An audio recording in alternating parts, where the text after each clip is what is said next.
4.3 solving proportions. I can solve proportions. Well, is that true? Can we solve proportions now? Yes.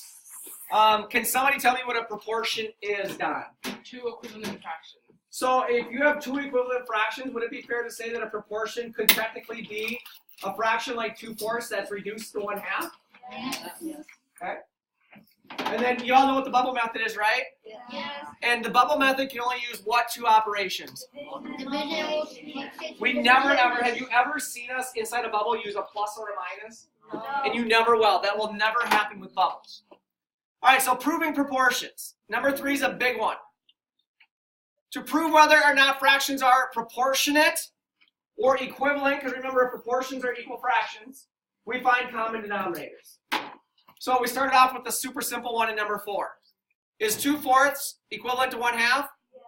But how do we prove it? We find common denominators. So we found a common denominator for 4 and 2. What's a common denominator for 4 and 2? 4. So we wrote our denominators here, and then we used our bubbles to find the fact that they're proportionate. Yes or no? Raise your hand over here, buddy. Number 5 got a little trickier. We had 3/8 and 12/32.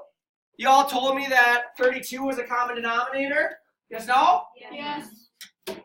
Y'all told me to get from 8 to 32, you multiply by 4. And to get from 32 to 32, you multiply by 1. So if we multiply the bottom by 4, we multiply the top by 4. We multiply the bottom by 1, we multiply the top by 1. Are those proportionate fractions? Is 3/8 equal to 12/32? Yes. Number 6 is just another one, but it says that they're not proportionate. See that? Common denominator of 45. And when we found our numerators, we found an 18 and a 25. 2/5 does not equal 5/9. So we would say 2/5 does not equal 5/9, right? Okay. And then the fun part was down here, where we did some algebra. So I gave you what's in red here. I gave you 4/8 is equal to x over 16. Y'all had to come up with what x was, right? And you use what? Bubble. How do you go from 8 to 16? Times 2. So what do you do from 4 to x? Times 2. What's 4 times 2? 8. Yada. Number 8 is the exact same question, or the exact same problem, different numbers.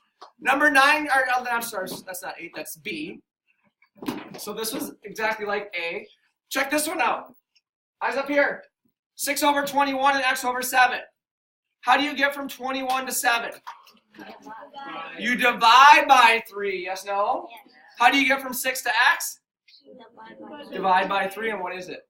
2. So we're using bubbles for basically everything, yes or no? Yes.